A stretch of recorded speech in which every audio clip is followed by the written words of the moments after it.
बोला मत जाओ, माफ कर दो। राधिका और नवीन को आज तलाक के कागज मिल गए थे। दोनों साथ ही कोर्ट से बाहर निकले। दोनों के परिजन साथ थे और उनके चेहरे पर विजय और सुकून के निशान साफ झलक रहे थे। 4 साल की लंबी लड़ाई के बाद आज फैसला हो गया था। 10 साल हो गए थे शादी को, मगर साथ में 6 साल ही रह पाए थे। 4 साल तो तलाक की कार्यवाही में लग गए। राधिका के हाथ में दहेज के सामान की लिस्ट थी जो अभी नवीन के घर से लेना था, और नवीन के हाथ में गहनों की लिस्ट थी जो राधिका से लेने थे। साथ में कोर्ट का यह आदेश भी था कि नवीन 10 लाख रुपए की राशि एकमुश्त राधिका को चुकाएगा। राधिका और नवीन दोनों एक ही टेम्प में बैठकर नवीन के घर पहुंचे। दहेज में दिए सामान की निशानदेही राधिका को करनी थी, इसलिए 4 वर्ष बाद ससुराल जा रही थी।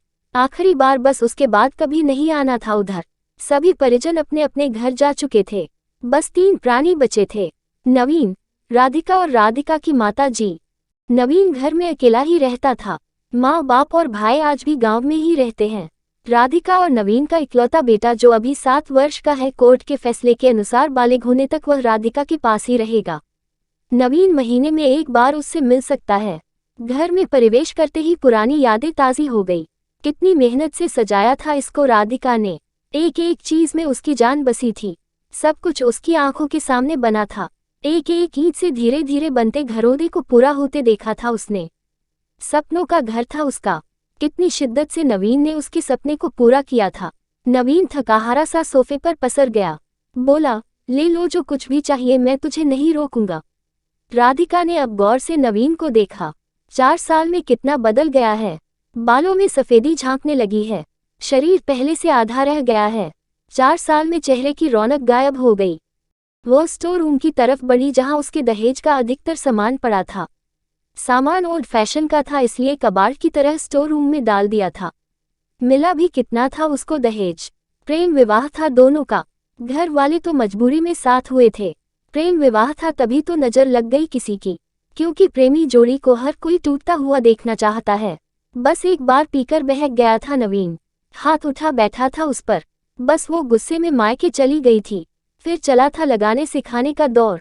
इधर नवीन के भाई भाभी और उधर राधिका की माँ। नौबत कोर्ट तक जा पहुंची और तलाक हो गया। न राधिका लौटी और न नवीन लाने गया। राधिका की माँ बोली, कहाँ है तेरा सामान? इधर तो नहीं दिखता, बेच दिया होगा इस शराबी ने। चुप रहो माँ। राधिका को न जाने क्यों नवीन को उसके मुंह पर शराबी कहना अच्छा नहीं लगा। फिर स्टोर रूम में पड़े सामान को एक एक कर लिस्ट में मिलाया गया। बाकी कमरों से भी लिस्ट का सामान उठा लिया गया। राधिका ने सिर्फ अपना सामान लिया, नवीन के सामान को छुआ भी नहीं। फिर राधिका ने नवीन को गहनों से भरा बैग पकड़ा दिया। नवीन ने बैग वापस राधिका को दे दिया। रख लो, मुझे नहीं चाहिए, काम आएंगे तेरे मुसीबत में। गहनों की कीमत 15 लाख से कम नहीं थी।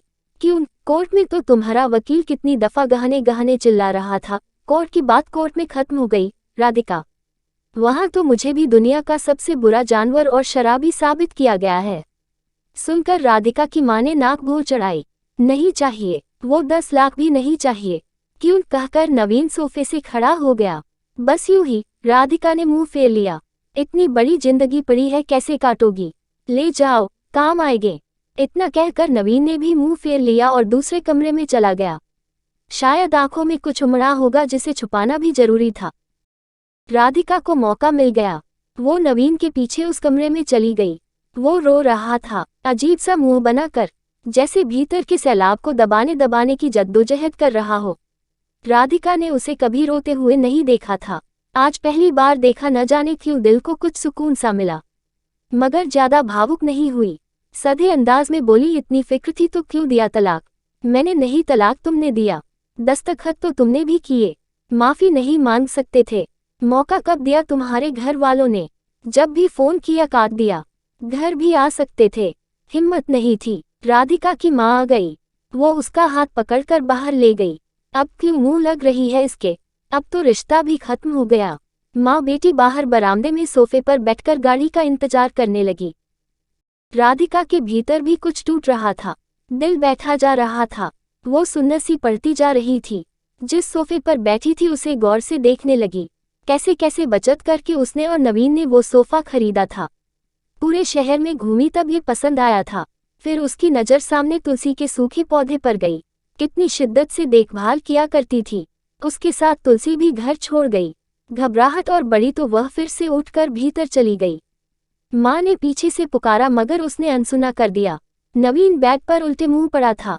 एक बार तो उसे दया आई उस पर, मगर वह जानती थी कि अब तो सब कुछ खत्म हो चुका है, इसलिए उसे भावुक नहीं होना है।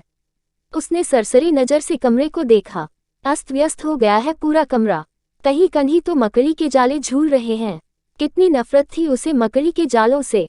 फिर उसकी नज़र चारों ओर लगी उन फोटो पर गई जिनमें वो नवीन से लिपटकर मुस्कुरा रही थी। कितने सुनहरे दिन थे वो। इतने में माँ फिर आ गई। हाथ पकड़ कर फिर उसे बाहर ले गई। बाहर गाड़ी आ गई थी। सामान गाड़ी में डाला जा रहा था। राधिका सुनसी बैठी थी। नवीन गाड़ी की आवाज़ सुनकर बाहर आ गया। अचानक नवीन कान पकड़कर घुटनों के बल बैठ गया। बोला, मत जाओ, माफ कर दो। शायद यही वो शब्द थे जिन्हें सुनने के लिए 4 साल से तड़प रही थी। सब के सारे बांध एक साथ टूट गए। राधिका ने कोर्ट के फैसले का कागज निकाला और फाड़ दिया, और माँ कुछ कहती उससे पहले ही लिपट गई नवीन से। साथ में दोनों बुरी तरह रोते जा रहे थे। दूर खड़ी राधिका की माँ समझ गई कि कोर्ट का आदेश दिलों के सामने कागज से ज्यादा कुछ नहीं। काश उनको पहले मिलने दिया होता।